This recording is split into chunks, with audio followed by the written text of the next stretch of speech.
slowly.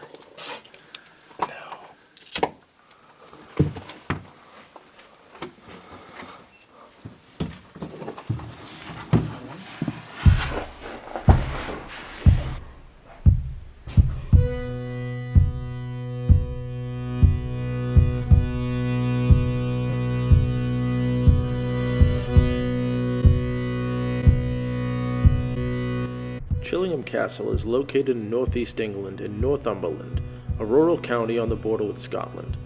It's the type of place where the road is sometimes blocked by sheep and everybody talks like an extra from an American werewolf in London.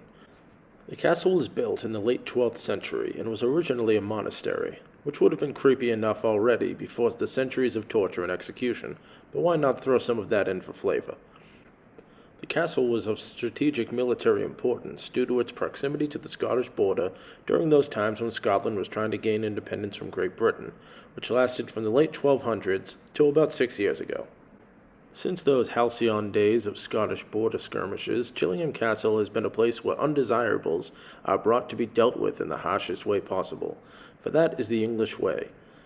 Prisoners were chained in the dungeon, tortured in the torture chamber, and had their arms and legs broken and were thrown down into the oubliette.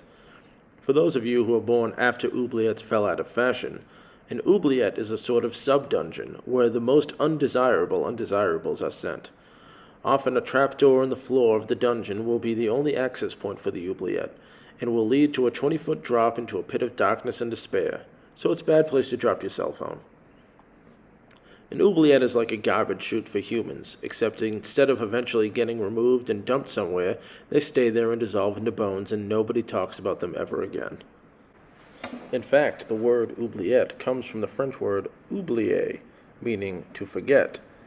There were also legends that some prisoners locked inside the dungeons were starved to the point of resorting to cannibalism, a crime that was probably punishable by torture. Along with this horrifying history of suffering, torture, murder, and cannibalism, Chillingham somehow developed a reputation for ghosts. Also, you can rent a room and sleep in the castle for a fairly reasonable price, so that's what I did.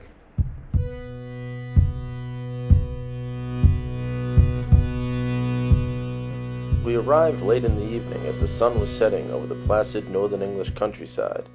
We had wanted to arrive earlier, but were waylaid by traffic whilst leaving Edinburgh, and also terribly slow service at a restaurant we went to before leaving. I don't want to name names, but Biddy Mulligans on Grassmarket in Edinburgh, you know who you are. We pulled up to the gate and found that it was locked, so we spoke with a local shepherd that lived nearby, who contacted the Chillingham game warden, who contacted the caretaker of the castle, who let us in. And those are just not words I ever imagined I'd find myself saying. I was mildly disappointed when I met the caretaker and his wife, who were both perfectly normal and friendly people. I reassured myself that they must be the ghosts of the caretakers, and would surely be back to murder us in the night. Dave? Oh, thank you so much. We booked to stay the night at the Chillingham Castle. Don't know anything about it. We have. I believe you, but obviously yeah. I haven't been told. All right. Nobody's told us. The main gate was locked. Yes, it always is. This is the gate you've got to come. This is the third Chillingham Castle. Approaching the gate. There's a big bat on it. It's pretty spooky. And there's a cemetery over there. We're waiting for the game warden. Since we're in the middle of nowhere, we saw a car pass and we followed it Down a private road, and Gullidge charmed the local shepherd, literally. Who then contacted the local game warden. Who is contacting the caretaker of the castle, which, I don't know if you know, caretakers have a really good reputation of not murdering people. We then followed the caretaker up the dark wooded driveway to the castle, which, we were surprised to learn, was like a real castle. Oh, wow. That is a castle. The caretaker then led us into the castle, and to our palatial quarters, known as the Grey Room.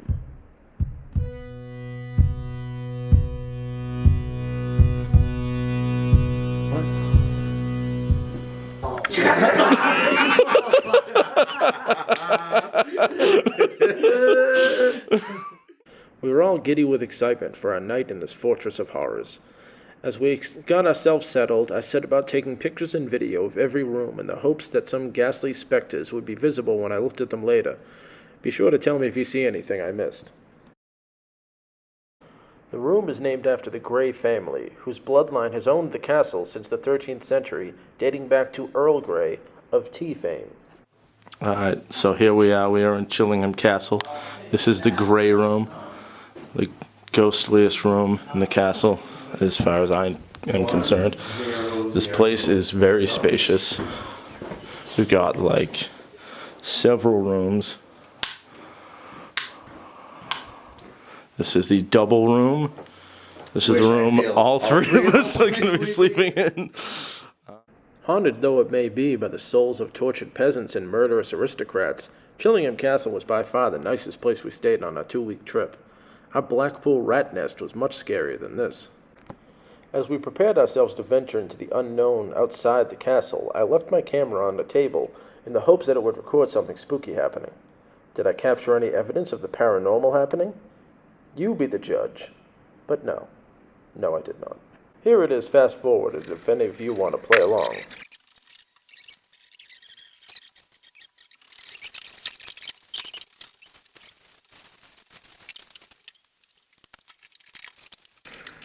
My brother happened upon the guest books, which contained entries from other guests, which ranged from spooky, unexplained occurrences to banal observations and complaints. So here we have a book, actually many books, of ghostly accounts that occurred right here in this room. Each guest signs. Some people haven't seen much. Some have seen too much.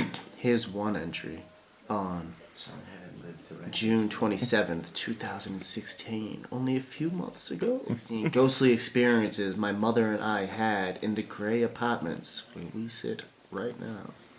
A very loud creaking, followed by incredibly loud footsteps with the occasional banging coming from above the room with the 4-poster bed. They sounded like a male wearing heavy boots. Another woman wearing heavy boots. Sexist. A male wearing heavy boots walking back and forth above us. It went all night for the first 2 nights and would come in shifts of about 15 to 20 minutes till a bad smell on the first day in the bedroom with 2 single beds. It lasted about 5 minutes. Neither of us had farted. Well, we can't say that in this house. We haven't experienced the smell since, and there seems to be no explanation for it. Some of this is kind of crazy. When my mother was in the courtyard early evening, she heard a woman screaming, "Help!" Oh, damn. The kitchen tap, cold water one, turns itself on every now. Alright, then you're full of shit. I don't believe this. 1 second. I don't believe the fucking water turning on. Come on. The 4-poster room I was supposed to sleep in by myself, but to been woken up twice by pressing down on the edge of the mattress, both sides. I bunked up with the other 2 in the dorm room. Spooky. Got married here. Wow, creeps. And the wedding was absolutely... Wow, this is boring. Don't go to sleep quite easily, but... Surreal feeling after visiting for more than 13 years to be able to sit here writing about... Oh, come on. I don't care about your nostalgia. Yeah, thank you for your emotions. Oh, Wow. I'm back. When you're that important. What an adventure it's What been. does that remind you? We found the apartment comfortable, although kitchen and bathroom could do with some updating. Are they aware that this isn't TripAdvisor? Yeah. They're not like that's not Yelp. It's just a book. This is a castle. The hauntings were subpar, You're not really. and the bathroom facilities were mediocre at best. Counter. I think that's enough for one night. Our traveling companion Gulledge insisted that either my brother or myself had opened up his bag while he was out of the room. When we assured him that we hadn't, he took that as proof that a ghost had done it. Surely these tortured spirits have something better to do with their afterlife than unzipping smelly gym bags. But try telling that to a frightened and paranoid Gulledge. I think Mark's Why would a guilty. ghost unzip a I think bag? Mark's guilty too. That's why he was smiling. I swear to God, I did not. Do you actually think I did it, Steve? No. Oh, good. I think Gullidge opened it and didn't remember. Or maybe he never closed it. Maybe it was like that the whole time. No, it wasn't like that the whole time. If I did, I have no recollection of this. This is our first spooky haunted case in the spooky haunted That is castle. fucked up, that's strange. Legend has it that ghosts have been known to emerge from the portraits in the castle and walk the halls, which, looking at this portrait of Ford Gray in our apartment, yeah, I can see that happening. If there was one thing that the Gray family loved, it was torturing prisoners. If there were two things, it was torturing prisoners and stag decor. When we talked to the caretaker about any possible hauntings he may have experienced, he more or less dismissed the idea of the castle being haunted and told us not to worry, as though we came all this way and spent good money at the most haunted castle in Great Britain, but were worried about the ghosts. His wife was just as indifferent on the subject of ghosts, though did admit that she and her daughter once distinctly heard footsteps coming from above them when all that was above them was the roof and nobody else was in the castle. She didn't seem too concerned about this, and I started to get the feeling that these two were probably not the ones who did the ghost tours of the castle. I can't imagine what that would sound like. Yeah, that's the fireplace right there. Careful, sometimes it'll scream at you in the night. The walls have been known to bleed, so if that happens, just call the front desk and we'll have maintenance come clean it up. To answer your question, though, no, I don't recall anything paranormal ever happening here. Shortly before departing, the caretaker informed us that the front door would be left unlocked in case we wanted a chance to explore the grounds. By this time, the sun had almost completely disappeared over the horizon and darkness had set in. So what else were a couple of guys going to do but go out wandering in the gardens and surrounding woods in the blackness of night? Our first stop on our late-night castle walk was the courtyard, which was sinister enough when the sun was still up, but had the added benefit of having bats fluttering around it at night, which I could only see by using the flash of my camera because I didn't bring a flashlight. Classic first guy to get killed in a horror movie move there, Steve McTravel. We stood around for some time, taking pictures in the courtyard, and my brother began noticing strange orbs of light showing up in his photos.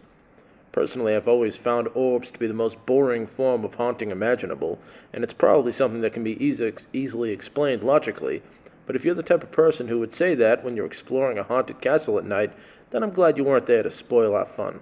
I am detecting a little orb in my camera.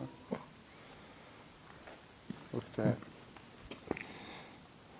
Seriously. It's kind of weird. That's fucking real weird. You can even see it when I take the photo right there. Why is that? That's fucking weird. Holy shit, it's to the right now. Hold on, what is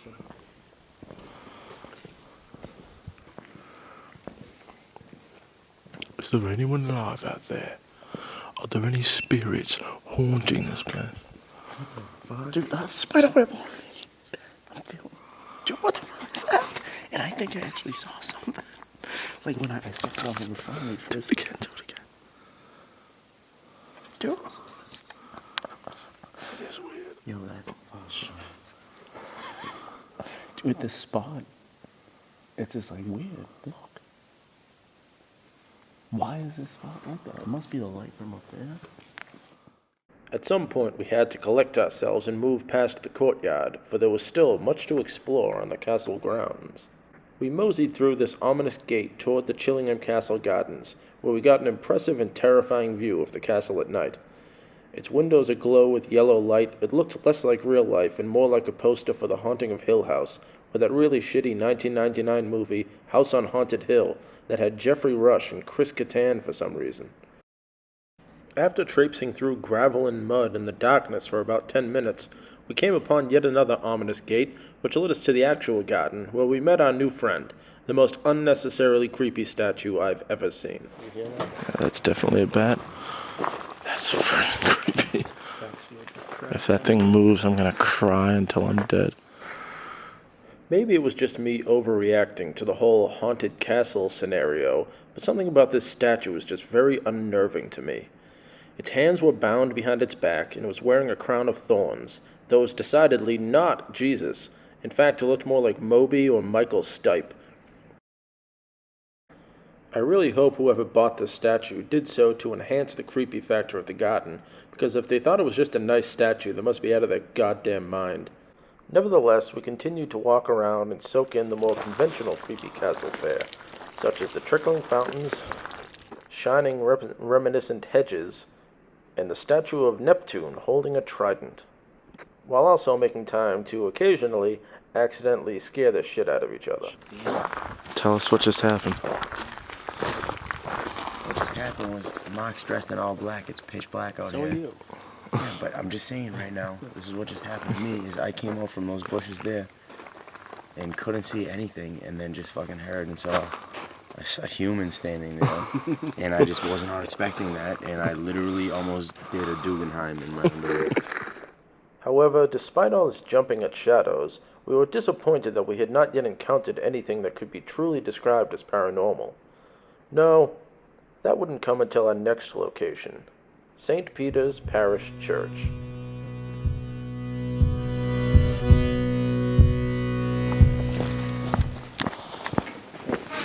Oh, fuck me. There must be a Yeah. sensor. Jesus.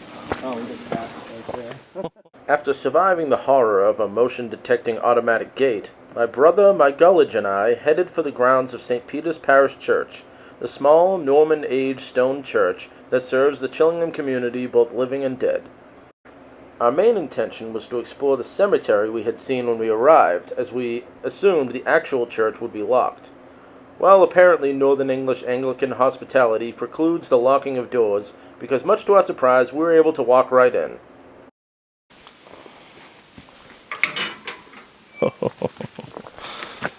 Oh, god damn it, my camera's running out of battery. If waltzing into a rural church in the middle of the night uninvited offends your religious or moral sensibilities, I apologize, but this is too good an opportunity to pass up. No I way. promise we were respectful. Well, mostly. Take your hat off, you're in a church. Okay.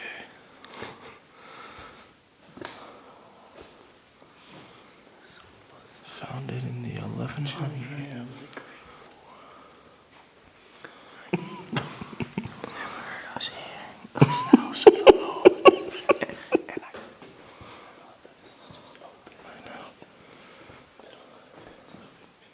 Oh, Jesus, that's a crypt.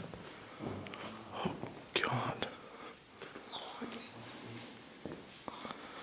I don't think they put those up for decoration. Here be the tomb of Sir Ralph Grey, a knight of the Crusades who was sadly never in line for the throne of England, thus robbing us of having history's once and future King Ralph. And here is my brother taking a selfie with his tomb. This is why I said mostly respectful. Running low on battery. Cross keys up there. Gullidge found a light switch. So now we're no longer skulking around in a darkened church. I don't know if that makes things better or worse. And that's when everything turned red. For reasons I will never truly understand, Chillingham Castle Cathedral has a switch that turns on a light which bathes the walls in a cascade of blood-red light. I can think of no practical reasons for such a light to exist. This is usually when the cliched demonic voice starts whispering, "Out." But really, our haunting was much more subtle than that. At about this time, my camera finally ran out of battery. All that flash usage and constant filming and picture taking really drained those things but quick. Fortunately, the church had an electrical outlet where I could plug in my charger, thanks be to Anglican Jesus. Unfortunately for me, and you, that's when the really spooky stuff started. How convenient. As we were exploring the church, the three of us all heard, at the same time, the sound of footsteps walking on a hardwood floor somewhere nearby. This was troubling for a number of reasons. First and foremost, none of us were moving at the time, and the church was one big room, so if somebody was walking around in there, we would have seen them. Secondly, the sound seemed to be coming from outside, and there was no hardwood out there, just a good old-fashioned cemetery. The other possibility was that the sound could have been coming from the church's basement right beneath us. It being nearly midnight in this lonely country church, the thought of somebody other than us walking around beneath our feet might have been more plausible than a ghost, but no less terrifying. When we walked around the outside of the church and found only one door leading to the basement, which was covered in leaves and looked like it hadn't been opened since Keith Richards was in short pants, we were dumbfounded. Like I keep saying, I'm sure there are plenty of more logical explanations for the sound of disembodied footsteps than it being the spirit of a centuries-dead vicar going out for his nightly stroll, but really, you have to admit, you'd be pretty creeped out too. Or maybe not, I don't know. Maybe you suck. At that point, we decided that we'd had enough of this eerie church, so I packed up my partially charged camera battery, and we headed over to the comfort of the cemetery. So, like I said, if the footsteps we heard were coming from outside of the church, it would have meant someone was walking around here alone in the middle of the night. I really hope it was a ghost. That's where that door led. Huh. Still a bit disconcerting. Yeah, we heard footsteps out here, that's for sure. I mean, where could they have come from? Huh. From these graves. Yeah. Oh, the shadow. Shadow dancing.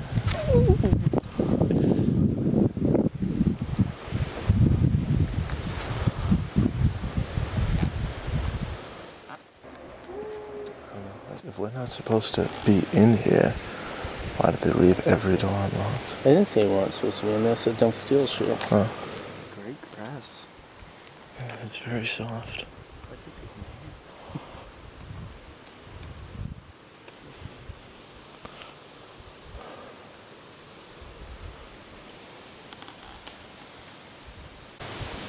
I'm gonna have to take a graveyard selfie. So you're gonna have to take a graveyard shit. We ambled along in the cemetery a little while longer, soaking in the ambience of the chilly North England night as we frolicked amongst the headstones, before deciding to turn in for the night. It was nearly midnight at this point, and we'd had enough of hauntings for one evening. Unfortunately, Chillingham Castle was not done with us yet. Ah, who am I kidding? It was very fortunate. This is why we came here.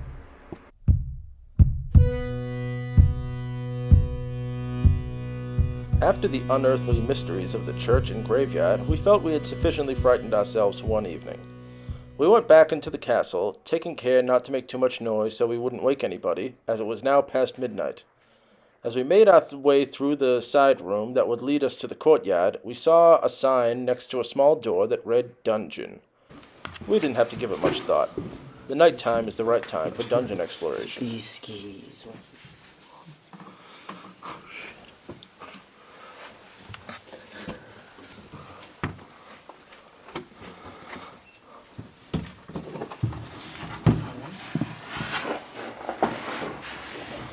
My brother and I entered first, and decided to do what any rational adult would do in a castle dungeon at midnight, and turned off all light sources and stood in complete silence. We are in the dungeon right now.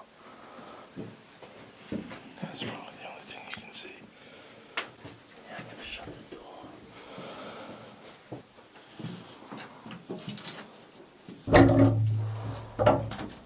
What's up? The hell is that? Oh. Yeah. What the hell is this? This was... It's just like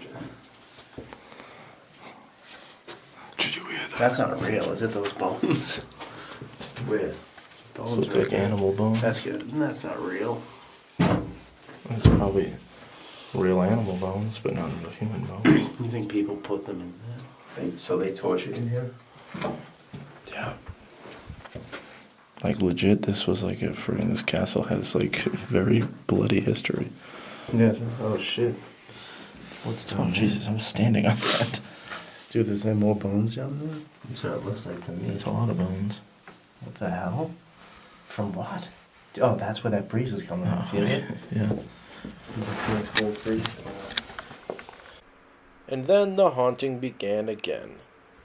There were two doors going into the dungeon, connected by some sort of dungeon vestibule, and we made sure we had closed both to give off less light, thus making our time in the dungeon more authentically dark and terrifying.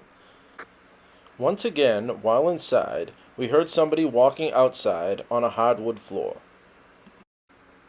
We assumed this was the caretaker, so we kept quiet while he passed through.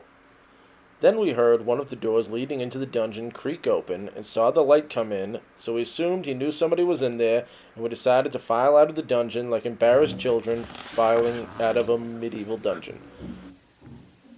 That's not embarrassing. I hope so. Or I hope not.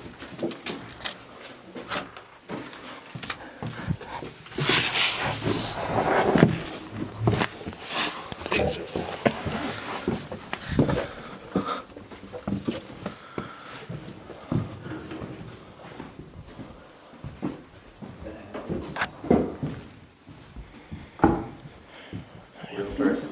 Dude, you heard that? That was definitely Yeah. a human. Somebody opened the door. I mean, it's not like we're not allowed to be in here, right? I think they would have been like, hello. So. Dude, that Well, was, maybe they Somebody won't look. opened that that door. was like You another. didn't see the door That was like open? another cast. You Yeah. guys didn't see the door open? On my mother, my baby sister, on my nephew. Did on you my close that godson. when we came in? Yeah, it was closed. You didn't close it while we were I think running I the did. second I door. did hear the door open. I thought it was someone like. I thought it was someone walking through that door. No, dude, that door was fucking, I swear. It could just be someone's room. Yeah, I mean, this is probably a No, right I don't above. care about any of that other shit. The door is what bothers me. I feel maybe. Somebody opened, I saw that door swing open. I thought somebody was gonna come in. So did I. That's why I thought like maybe we were gonna get in trouble. Maybe it was just the house tenant that like make sure that it's kept. But that wasn't that open when we came here. Was it? I don't remember. It wasn't.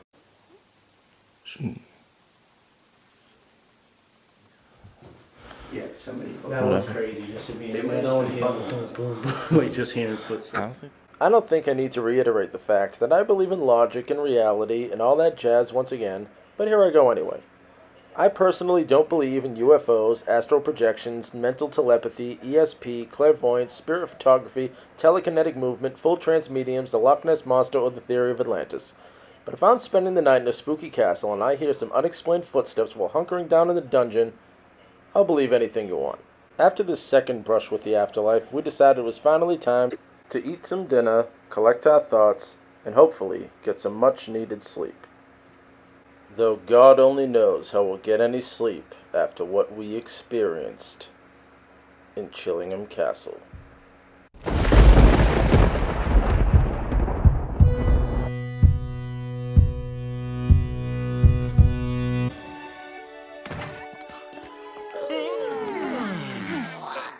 Best night's sleep I ever had. Their tap water tasted better than ours. Yeah, we didn't have any trouble sleeping that night. In fact, we slept better than usual. But if it makes it spookier for you, we slept like the dead.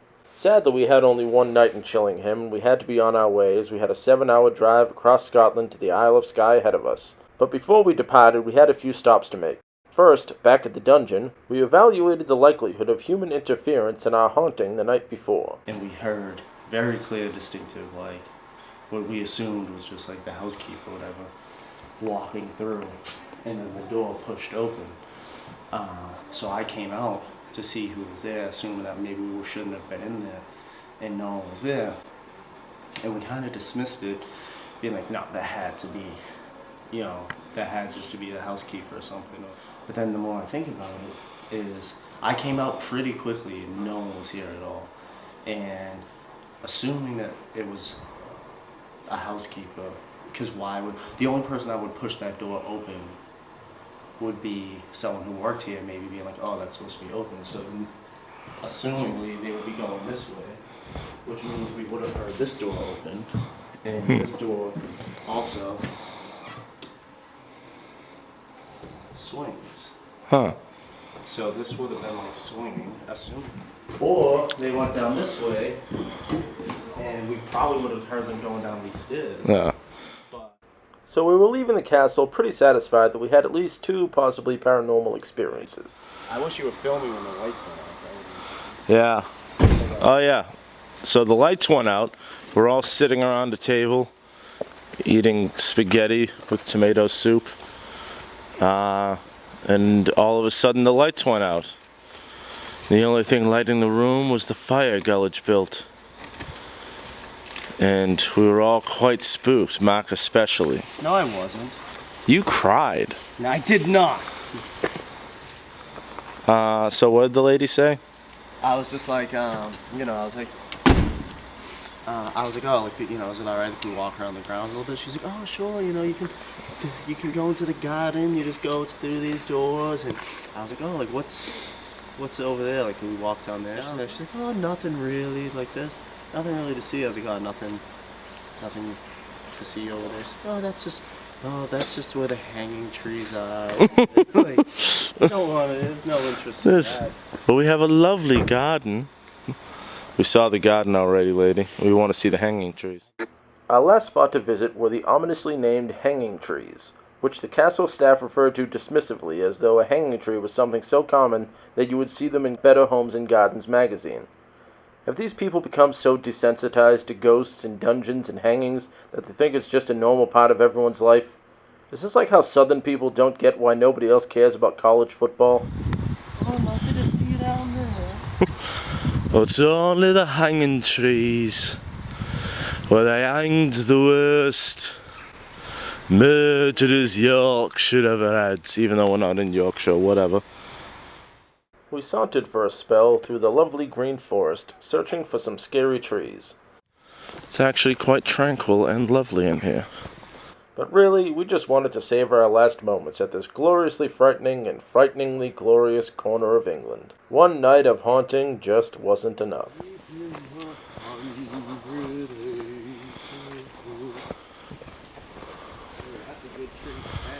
Oh wow. That is quite a horrible tree. And then we were on the road again, leaving Chillingham in our rear view and beginning our long trek across Scotland. Though it was only one night on our 2-week trip across Great Britain and into Paris, Chillingham Castle made its mark and was undoubtedly one of the highlights of our trip.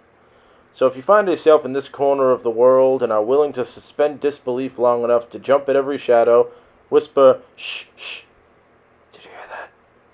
To your friends at every noise, I can't recommend Chillingham Castle enough. The stories we get to tell at every campfire for the rest of our lives are well worth the price of a room. Oh, by the way, it's not lost on me that the wife of the caretaker and the person from the guest book both reported hearing unexplained footsteps in the castle. I don't know what any of this really means, but at least I didn't have to leave the most haunted castle in Great Britain without a few good stories, and that has made all the difference. Oh, and it's also not lost on me that the place is called Chillingham. Chillingham. What's that all about? Sounds like a haunted deli meat. Can't make this stuff up. Anyway, see you next time.